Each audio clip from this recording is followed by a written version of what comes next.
രാജ്യത്തെ റെയിൽ ഗതാഗതത്തെ തന്നെ മാറ്റിമറിച്ച സർവീസുകളാണ് വന്ദേ ഭാരതിന്റേത്. ദീർഘദൂര യാത്രക്കാർക്ക് സുഗമമായതും വേഗമേറിയതുമായ യാത്രയാണ് വന്ദേ ഭാരത് സമ്മാനിക്കുന്നത്. പ്രീമിയം ട്രെയിൻ ആയതിനാൽ ഭക്ഷണമടക്കം എല്ലാം ടിക്കറ്റ് നിരക്കുകളിൽ തന്നെ ഉൾപ്പെട്ടിട്ടുണ്ടാകും. രാജ്യത്ത് ഇപ്പോൾ തന്നെ 70-ലധികം വന്ദേ ഭാരതുകൾ സർവീസ് നടത്തുന്നുണ്ട്. ഇതിനിടെ ആദ്യത്തെ വന്ദേ ഭാരത് സ്ലീപ്പർ ട്രെയിനുകളും റെയിൽവേ പുറത്തിറക്കിയിരുന്നു.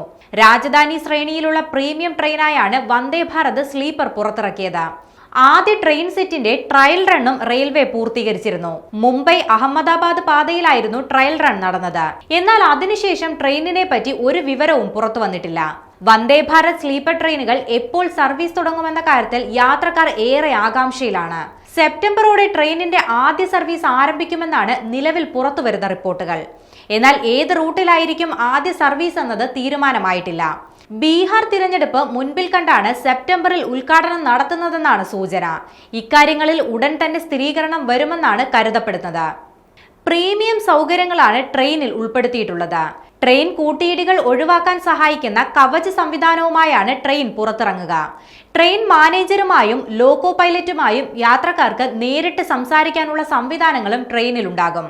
പ്രായമായവർക്കും ഭിന്നശേഷിയുള്ളവർക്കും ഉപയോഗിക്കാൻ സൗകര്യപ്രദമായ ബാത്റൂമുകളായിരിക്കും ട്രെയിനിൽ ഉണ്ടാവുക. വന്ദേ ഭാരതിനെ പോലെ ഓട്ടോമാറ്റിക് ട്രെയിൻ ഡോറുകൾ വന്ദേ ഭാരത് സ്ലീപ്പർ ട്രെയിനുകളിലും ഉണ്ടാകും. എല്ലാ കോച്ചുകളിലും CCTV ക്യാമറകൾ, മുകളിലെ ബർത്തുകളിലേക്ക് സൗകര്യപ്രദമായ ചവിട്ടുപടികൾ തുടങ്ങി എല്ലാം ട്രെയിനിൽ ഉണ്ടാകും. AC first class, second class, third class എന്നിങ്ങനെയായിരിക്കും കോച്ചുകൾ ഉണ്ടാവുക.